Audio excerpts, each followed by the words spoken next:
नमस्कार. लक्षवेधीच्या या भागामध्ये आपल्या सगळ्यांचं स्वागत. मी प्रसाद काथे. सध्याच्या घडीला CJP, ज्याचा इंग्रजीतला फुल फॉर्म हा कॉकरोच जनता पार्टी असा आहे आणि मराठीत ज्याला झुरळ क्रांती दल म्हटलं जातं, अशा या झुरळ क्रांती दलाचं आंदोलन अनेक ठिकाणी होत आहे. नवी दिल्लीत त्यांच्या आंदोलनावर झालेल्या लाठीमाराच्या नंतर उमटलेली तीव्र प्रतिक्रिया आपण सगळ्यांनी पाहिली आणि लगोलग त्यालाच समांतर असं एक आंदोलन काँग्रेसनं नवी दिल्लीमध्ये पंतप्रधानांच्या निवासस्थानाच्या बाहेर केलं.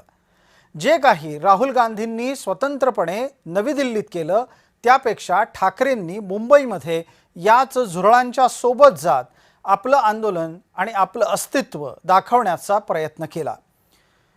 याच वक्तव्यावर किंवा याच भूमिकेवर समाज माध्यमामध्ये दोन्ही बाजूंनी प्रतिक्रिया आल्या.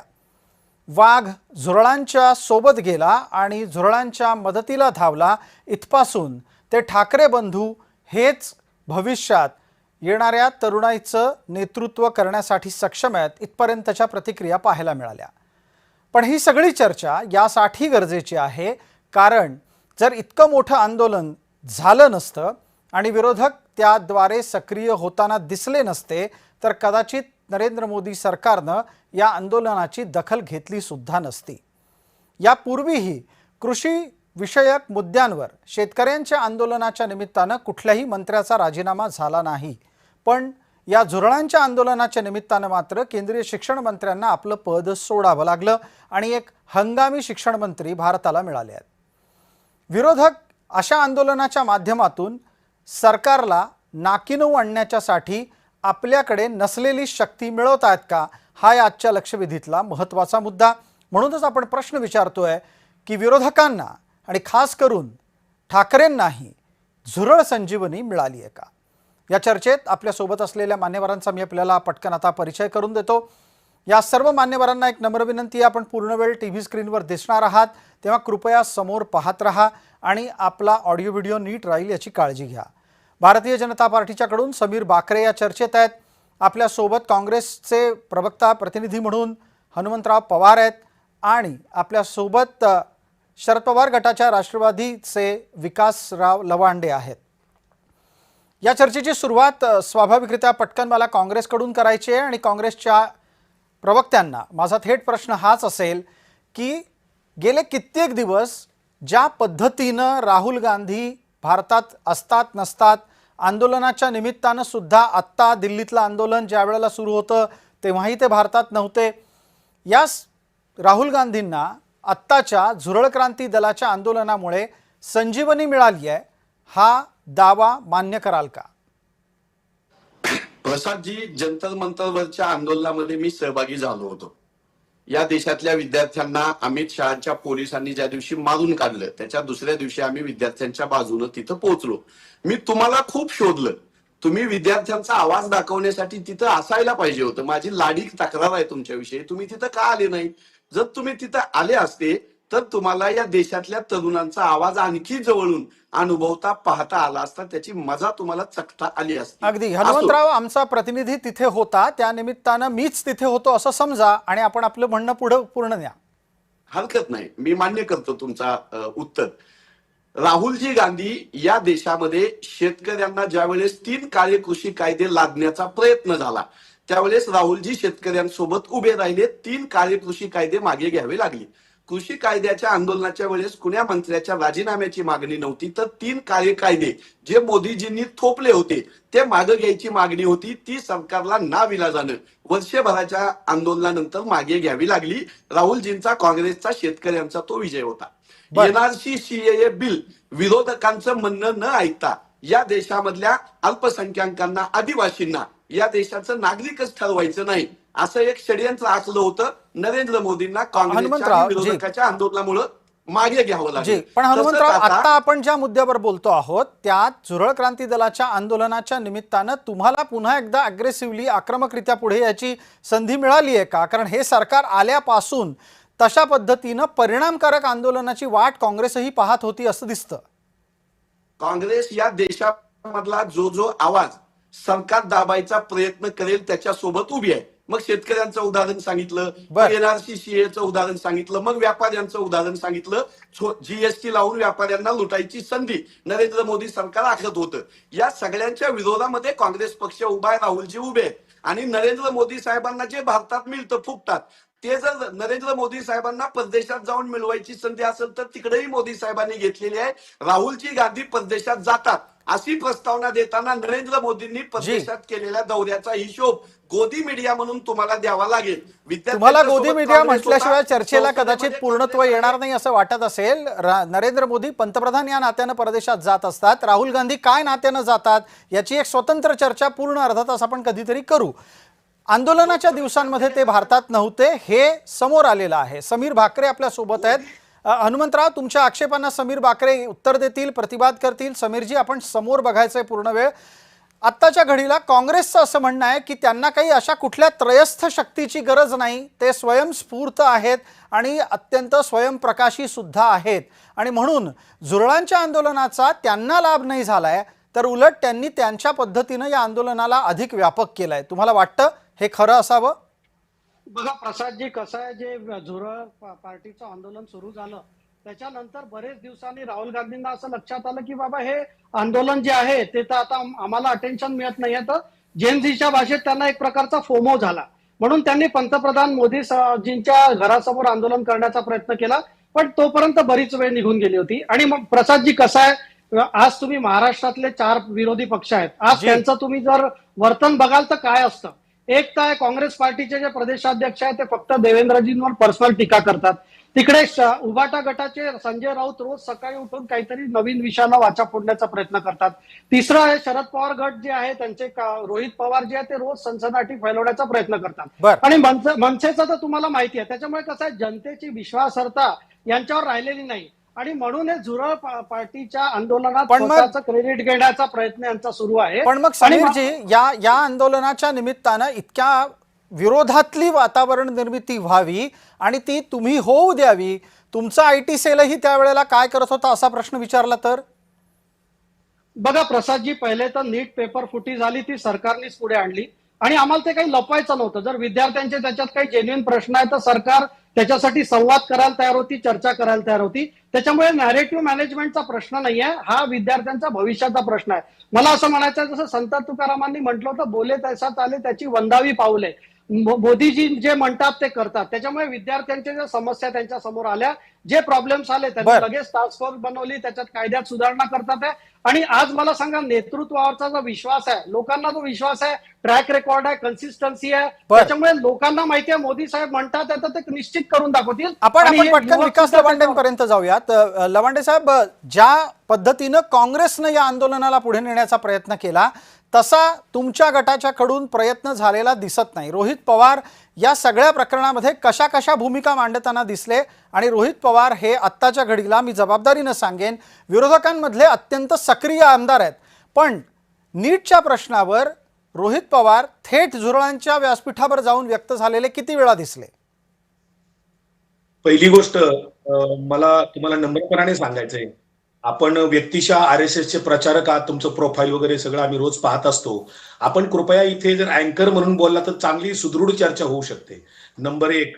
नंबर 2, आपण विरोधकांना टार्गेट करण्यापेक्षा आपण असा प्रश्न विचारला पाहिजे की देशाचे प्रधानमंत्री 45 दिवस का गायब होते, हा प्रधानमंत्र्यांना खरं प्रश्न विचारला पाहिजे माध्यमांनी. पण तुम्ही विरोधकांना प्रश्न विचारताय, राहुल गांधी कुठे होते, रोहित पवार कुठे होते, उद्धव ठाकरे कुठे होते, यापेक्षा 45 दिवस पंतप्रधान का बोलले नाहीत. दुसरी गोष्ट, या देशाच्या आपण ती चर्चा करू ज्या वेळेला विकास लवांडे अँकर असतील, त्यावेळेला ती चर्चा होईल. आणि बाय द वे, मी संघाचा प्रचारक आहे, हे संघाला ठाऊक आहे का कधी? नाही, ते संघाला कधीच काही ठाऊक नसतं. तुम्हाला एक सांगतो संघाचं काय आहे. आता बघा, एक विधान जे आता तुम्ही जर मी अँकर आहे आणि तुम्ही गेस्ट आहात तर माझ्या प्रश्नाला उत्तर दिलं तर बरं होईल. विकासजी, तुम्ही मी तुम्हाला असाच प्रश्न विचारतो की जर तुम्ही विरोधकांना प्रश्न विचारण्याच्या ऐवजी सत्ताधाऱ्यांना प्रश्न विचारला असता, शिक्षण मंत्र्यांना का राजीनामा द्यावा लागला हा प्रश्न विचारला होता, कुत्सित भावनेने झुरळ जनता दल म्हणण्यापेक्षा कॉक्रोच जनता पार्टी तुम्हाला म्हणता आलं असतं. मराठीत बोलतोय ना. तुम्हाला इंग्रजी नाव कशाला पाहिजे? झुरळ क्रांती दल म्हटलं तर काय अंगावर पाल पडते का? त्यांनी त्यांचं नाव जे ठेवले सीजेपी, हा. जे सूर्यकांत जे कोणी म्हणाले विद्यार्थ्यांना झुरळ, याचा अर्थ तुमची सुद्धा त्या विद्यार्थ्यांना झुरळ म्हणण्याची इच्छा दिसते. अहो विकास लवांडे, तुमच्या पक्षाला पवार साहेबांनी स्थापन केलं तेव्हा नॅशनलिस्ट काँग्रेस पार्टी इंग्रजीतलं नाव दिलं.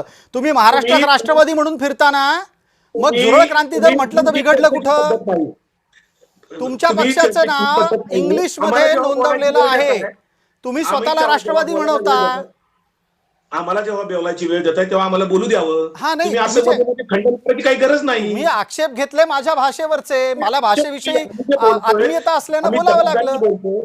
मला कृपया सांगाल का विकासराव कृपया सांगा, कृपया एवढं सांगा. मी हे मान्य करतो, रोहित पवार आत्ताच्या घडीला विरोधकांमधले सर्वाधिक सक्रिय आमदार आहेत, मात्र ते झुरळ क्रांती दलाच्या व्यासपीठावर कधी दिसले? तुमच्या या चर्चेमध्ये जर आम्हाला आमची मतं मांडायची परवानगी नसेल तर आम्हाला बोलवता कशाला तुम्ही? विकासराव, पूर्ण वेळ दिलीये, तुम्ही मुद्दा सोडून गेलात म्हणून मला टोकावं लागलं. हनुमंतराव बघा किती छान बोलतात. हनुमंतराव बघा किती नीट बोलतात.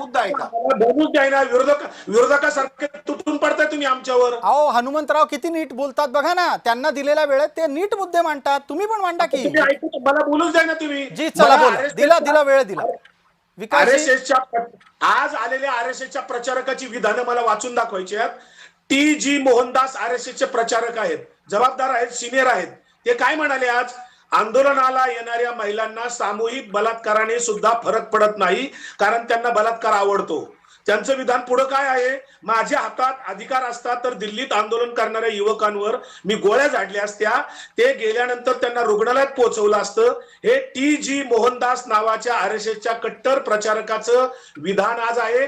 कंगना राणावतच्या खासदार आहेत, नरेंद्र मोदींच्या लाडक्या खासदार आहेत, त्यांचं सुद्धा आजचं विधान काय आहे? विद्यार्थ्यांना त्या गटर वगैरे म्हणल्यात.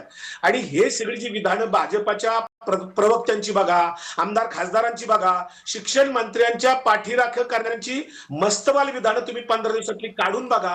हे सगळं काय आहे? आणि मग जेव्हा विद्यार्थी या देशातला, इथे राजकीय आंदोलन नव्हतंच, काँग्रेस, राष्ट्रवादी, उद्धव ठाकरे, शिवसेना असं कुठलंही आंदोलन नव्हतं. इथे तिरंगा हातात घेऊन या देशातले सर्व तरुणाई, विद्यार्थी, त्यांचे पालक आणि अनेक शिक्षणप्रेमी लोक याच्यात उतरलेले होते देशभर, केवळ जंतर मंतरवर नाही.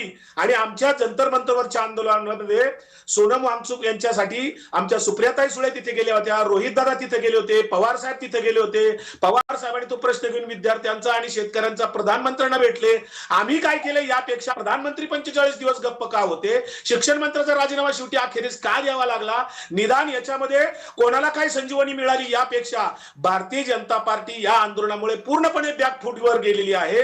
सोशल मीडियातली विधानं ब्लॉक करणं, आंदोलनातले लोकांना त्रास देणं, बॅरिगेड्स लावणं, मारहाण करणं, आज कोणाच्या इशाऱ्याने त्यांना लाठीचार्ज झाला होता? उत्तरासाठी समीर बाकरे यांना संधी देतो. समीर बाकरेजी, ज्या पद्धतीचे दावे होत आहेत त्यातली तथ्यता आधी सांगा. हे जे कोणी संघ प्रचारक नावाने काही गोष्टी खपवतायत, ती तशी वक्तव्य कोणी केलेली तुमच्यापर्यंत आली आहेत का? वस्तुस्थिती काय आहे? बघा, परवाच परमपूज्य डॉक्टर मोहनजी भागवत यांनी जे वक्तव्य केलं की युवकांशी संवाद साधा, प्रधानमंत्री मोदीजी स्वतः युवकांशी संवाद साधतात. जर दोन्ही संस्थांचे शीर्षत्व नेतृत्व बोलतात आहे तर विकासजी कोणचं काय बोलतात आहे? यांच्या पार्टीमध्ये असे तर किती लोक. विकासजी थांबा ना, विकासजी आता उत्तर ऐकून उत्तर ऐकण्याची सवय ठेवा. तुमच्यामध्ये मी बोललो नाही विकासजी, मला बोलू द्या. सवय ठेवा ना, तुमच्या वेळेत बोला, तुम्ही तुमच्या वेळेत बोला. बघा, मी पदार्थ सांगितलं नाही हे तुम्हाला सांगतोय मी, खोटं मी पुरावा देतोय. विकासजी मला बोलू द्या.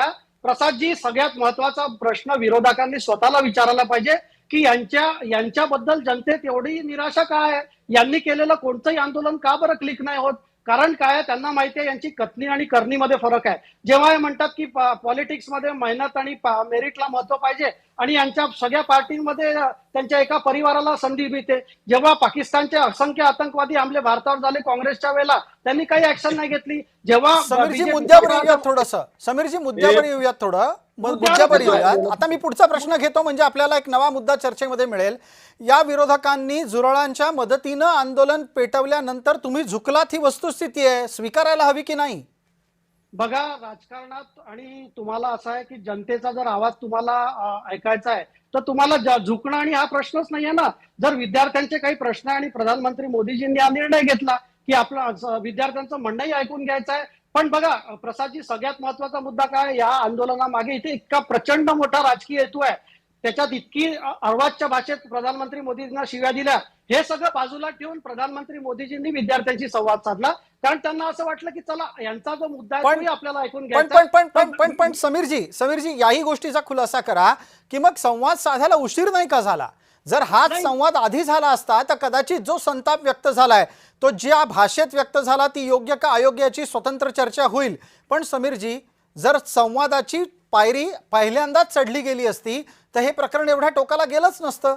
प्रसादजी बघा, संवादाची पायरी जो प्रश्न आहे त्याच्या आधी मी तुम्हाला एक सांगतो की त्या मंचावर काय राष्ट्रविरोधी नारे होते, आणि जेव्हा अभिजित दिपकेंनी आंदोलन चालू केलं आणि त्यांनी जेव्हा त्यांचे ऑफिशियल रिप्रेझेंटेटिव्ह दिले तेव्हा लगेच सरकारने चर्चा केली. सरकार चर्चेला नेहमी तयार होती, सरकारने चर्चा नाकारली नाही, पण ते आंदोलन फक्त देशविरोधी नारे देत होते आणि त्यांना कुठेतरी करून आंदोलन पेटवायचं होतं. या आंदोलनामागे अराजकता फैलावायची होती, त्यांची खरी मंशा ती होती. ठीक पण आहे सरकारने समीरजी, ते या सुद्धा मुद्द्यावर बाजूला मी ठेवून- विकासराव आपल्यापर्यंत आलो असतो. आधी हनुमंतरावांपर्यंत जातो आणि मग आपल्यापर्यंत येतो लवांडेजी. मला हनुमंतराव, हा जो अराजकतेचा मुद्दा आहे त्या मुद्द्यावर आपलं मत हवंय. 1 मिनिटाचा वेळ आपल्याला देतो. प्रश्न असा आहे की अशा आंदोलनाच्या माध्यमातून देशातल्या कायदा सुव्यवस्थेला आव्हान देणं आणि विरोधक म्हणून स्वतःला स्थापित करणं हे योग्य राजकारण आहे का? 1 मिनिटाचा वेळ सुरू झाला. प्रसादजी, भारतीय जनता पक्षाचं केंद्र सरकार आहे. 20 दिवस उपोषण चालू होतं. 21व्या 22व्या दिवशी तुम्ही प्रचंड लाठीमार केला. त्याच्या अगोदर काँग्रेस पक्ष धर्मेंद्र प्रधानांच्या घरावर जाऊन धडकला होता. युवक काँग्रेस सेनेशिवायची मुलं राजीनामा मागत होते, पेपरफुटी का झाली म्हणत होते. 22 मुलांनी जीव दिला. आता बघा, नरेंद्र मोदी साहेबांचं आवडतं सुभाषित आहे, त्या सुभाषिताचा अर्थ जरा कधीतरी तुमच्या माध्यमातून लोकांमध्ये गेला तर मला आवडेल. अंगेन गात्रम म्हणजे काय की हात आणि पायाशिवाय शरीर चांगलं दिसत नाही. नयनेन वस्त्रम म्हणजे डोळ्याशिवाय चेहरा चांगला दिसत नाही. न्यायन राज्यम म्हणजे राज्यामध्ये न्याय असल्याशिवाय राज्य शोभत नाही. आणि लवणेन भोज्यम म्हणजे काय तर जेवणामध्ये मीठ असल्याशिवाय जेवण चांगलं लागत नाही. आणि शेवट या श्लोकाचा असा आहे, धर्मेनहीन खलु जीवितम म्हणजे न्याय आणि कर्तव्याशिवाय सत्तेला, राज्याला, जीवनाला अर्थ नाही. मग नरेंद्र मोदी साहेबांची नैतिकता 22 लोकांचा जीव जाईपर्यंत कुठे गेली होती? नरेंद्र मोदी साहेबांचं कर्तव्य, 24 लाख मुलांना डबल परीक्षा द्यावी लागली, त्यांचं नुकसान झालं, कुठे गेली होती नैतिकता? तुम्ही नैतिकता दाखवणार नाही, कर्तव्य दाखवणार नाही, 20-22 दिवस मुलांशी बोलणार नाही आणि नंतर मुलांना गोळ्या घालणार, डोळे फोडणार, मुलींना मारणार, महिलांना मारणार, देशद्रोही म्हणून हिणवणार, गटरके किडे म्हणून तुमचे खासदार शिव्या देणार. आणि केरळचा विचार विभागाचा संघाचा प्रमुख मोहनदास, ज्याच्याबद्दल आज संघानं सुद्धा सांगितलं की ते संघाचे आहेत पण आमचं आणि त्यांचं समर्थन एक असू शकत नाही, त्यांच्या मताशी आम्ही सहमत असू शकत नाही. केंद्र सरकार, भाजपा आणि राष्ट्रीय स्वयंसेवक संघ या हनुमंतराव, या सगळ्या प्रयत्नातली हिंसा, शेवट ठीक आहे 30 सेकंद घ्या पटकन, पण प्लीज वेळेत संपवा.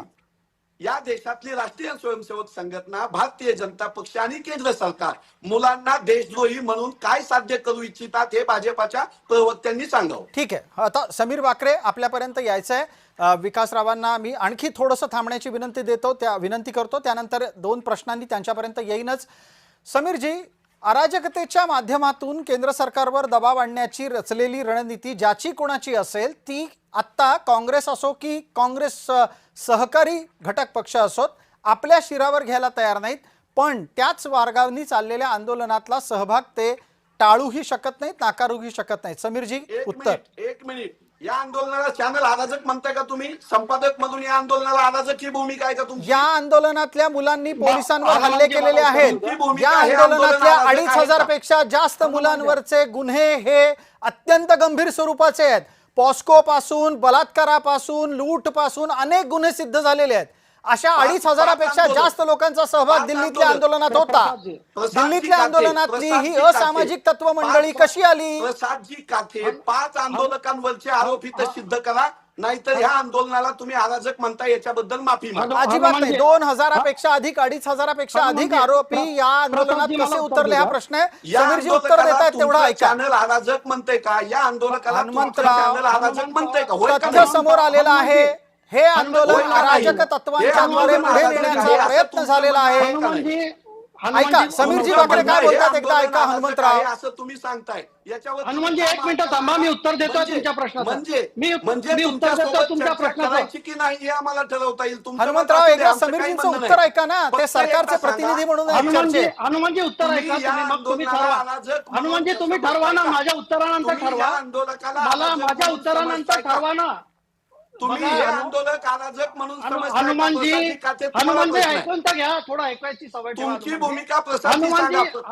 हनुमानजी मला उत्तर प्रसादजी द्या. आम्ही संपादकांना बोलतोय, अँकरला अरे, बोलतोय. हनुमानजी, हे बघा मला हे बघा उत्तर हनुमंतराव आमची हनुमंतराव विनंती आहे हनुमंतराव की मी तुम्ही वारंवार या आंदोलकाला चर्चेत एक अराजक गोष्ट समजताय स्पष्टपणे का? मांडलेली आहे. तुम्ही या पुराव्यानिशी आम्ही या चॅनलवर हे सिद्ध केलेलं आहे. आंदोलकांकडून पोलिसांवर हल्ला झाला, त्याच्यानंतर लाठीमार सुरू झालेला आहे. या आंदोलनातली अराजक तत्व ही आंदोलन आपल्या हातात घेण्याचा प्रयत्न करत होती, हे दिसून आलेलं आहे. मी विनंती करतो हनुमंतरावांचा आवाज थांबवा. आपल्याला आता उत्तर हवंय. समीर बाकरे आपलं उत्तर देतील. बघा प्रसादजी, 3 महत्वाचे मुद्दे आहे. अराजक आंदोलन तर होतच, कारण त्या व्यासपीठावर 370 उमर खालिद, शर्जील इमाम, काश्मीर, त्याच्यानंतर अजून देवाचा, भगवान श्रीरामाचा अपमान केला, त्याच्यानंतर म्हणजे सनातन धर्माचा अपमान केला, तर हे आंदोलन अराजक तर होतच. दुसरी गोष्ट अशी आहे, या आंदोलनात पूर्ण आज दिल्ली पोलिसांनी सांगितलंय 2800 जवळपास क्रिमिनल सामील होते, ज्याच्यावर murder, rape, POCSO, attempt to murder हे सगळे चार्जेस आहे. आणि तिसरी सगळ्यात महत्वाची गोष्ट, आज सुप्रीम कोर्टाचा एक निर्णय आला, त्याच्यावर सुप्रीम कोर्टाच्या निर्णयावर आता हे सीजेपीचे जे प्रवक्ते आहे ते म्हणतात हा सुप्रीम कोर्टाचा निर्णय आम्हाला मान्य नाही. म्हणजे याच्यापेक्षा अराजकता काय असेल? बघा, त्यांचे मुद्दे प्रधानमंत्री मोदीजी डील करतात आहे, पण त्याचं अराजकतेचं समर्थन कोणी नाही करू शकत. त्या आंदोलनात जे नारे लागले, तर हनुमंत पवार त्या गलिच्छ नाऱ्यांचं समर्थन करतात आहे का? भारत तेरे तुकडे होंगे नाऱ्यांचं समर्थन करतात आहे का? सुप्रीम कोर्टाच्या निर्णयाविरुद्ध ते म्हणतात आहे आम्हाला मान्य नाही, हे काँग्रेसला मंजूर आहे का? त्यांचे कपिल सिब्बल असो, अभिषेक मनु सिंघवी त्या सुप्रीम कोर्टात जाऊन रोज ते युक्तिवाद करतात. ठीक आहे समीरजी, हनुमंतराव पवार चर्चा सोडून निघून गेलेले आहेत. त्यांना कदाचित वास्तव स्वीकारायचं नसेल, पण मला तुम्हाला एक प्रश्न विचारायचा आणि नंतर मी पूर्ण 1.5 मिनिट विकास लवांडे यांना देणार आहे. समीर बाकरे, जर या आंदोलनामध्ये अराजक तत्व आहेत हे कायद्यांनी सुद्धा तपासून घेतल्यानंतर समोर येतं आहे, तर मग तुम्हाला एवढं ममत्व का यावं? तुम्ही गुन्हे का मागे घेण्याचे निर्देश देताय? बघा, पहिल्या दिवशीपासून आमचे आदरणीय केंद्रीय मंत्री जे.पी. नड्डांनी म्हटलं होतं की जे पीसफुल प्रोटेस्टर्स होते, स्टुडंट्स होते, त्यांच्यावर गुन्ह्यांचा प्रश्न मागे घेण्याचा प्रश्न आहे.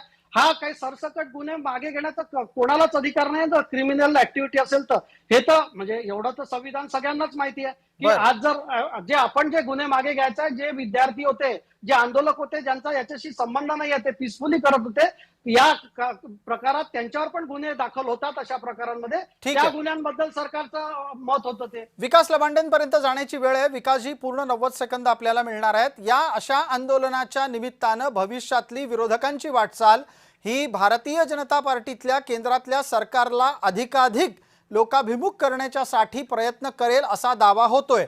हा दावा असाच आणि इतक्याच लोकशाही मार्गावर पुढे जाईल का?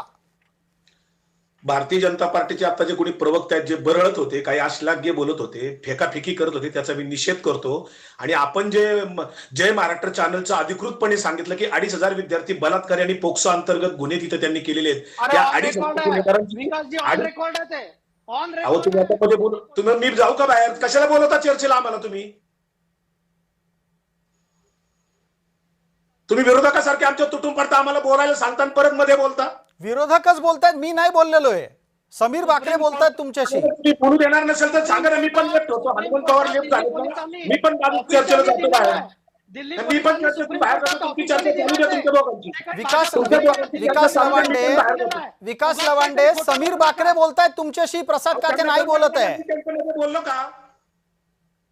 बोला बोला, खोटं बोलू नका, खोटं बोलू नका.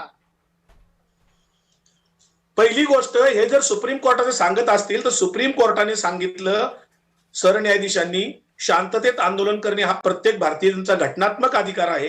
केवळ आंदोलन केलं म्हणून लाठीचार्ज करता येत नाही. पोलिसांकडून बळाचा वापर झाला असेल तर त्याची चौकशी व्हायला हवी. आणि या संदर्भात अशी अनेक कडक विधानं सुप्रीम कोर्टाने काल परवा 2 दिवसात केलेली आहेत.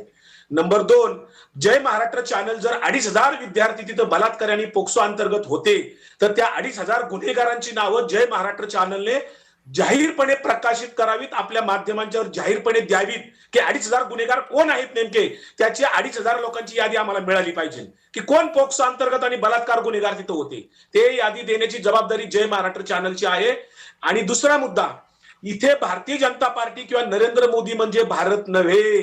भारतीय जनता पार्टीच्या विरोधात बोललं म्हणजे देशाच्या विरोधात बोललेलं नाही. भारतीय जनता पार्टी म्हणजे भारत देश नाही हे लक्षात घ्या. ज्यांनी या देशाचे 2 तुकडे करण्यामध्ये हिंदू मुस्लिम तिथं त्यावेळेस केलं होतं, ज्या काँग्रेस पार्टीचं जी. असोसिएशन आहे, त्यांच्यामुळे विभाजन झालंय. राम मंदिर देशाचं लुटले, विभाजन काँग्रेस पार्टीमुळे झालंय. राम तुमचे मंदिर आदरणीय लुटलं, शरद पवारजी रोज राम नरेंद्र मोदींना मंदिर भेटतात आहे. तुम्ही आपल्या पक्ष फोडले, पक्षाच्या पेपर नेत्यांना फोडले, अखंड आहे. तुम्ही या देशात नरेंद्र काही मोदींना शिल्लक ठेवलं रोज नाही. शरद पवार साहेब भेटतात अश्लाघ्यपणे आहे. बोलता, नीचपणाची भाषा करता अरे तुमची आणि शब्द तुम्ही नीट सगळेजण वापरा. ढोंगी आहात, विकासजी, नाट्य तुमचे आहात. शब्द नीट वापरा. तुम्ही तुम्हाला देशभक्त संस्कार नाही, तुम्ही संस्कार अंधभक्त बघा आहात. तुमचे. सगळ्या तुमचे पहिले अंधभक्तांची संस्कार विधानं बघा. खंडन तुमची करण्यात आली. नीती लाज तुमची वाटली आहे. पाहिजे तुम्हाला माननीय बोलताना. शरद पवार साहेब नरेंद्र मोदींना का भेटतात मग? का भेटतात नरेंद्र तुम्ही मोदींना? बोलत राहा. माननीय शरद पवार. प्रशांत काथे, जी तुम्ही दोघं बोला. मी या चर्चेत दोघांनाही थांबण्याची विनंती करतो, कारण वेळ मर्यादेपोटी आता चर्चा आटोपती घ्यायला हवी. विकास लवांडे, आपण या चर्चेत शेवटच्या टप्प्यात आपणही पळून जाण्याचा भूमिका विचार घेतलेला दिसतोय. या चर्चेत समीर बाकरे शेवटपर्यंत थांबले. अनेक प्रश्नांची उत्तरं वेळेअभावी घेता आलेली नाहीत, पण या निमित्तानं सुरू झालेली चर्चा आपण विविध टप्प्यांवर पुढे नेत राहू. तूर्तास लक्षवेधीमध्ये इतकंच. आपण पाहत रहा फक्त जय महाराष्ट्र.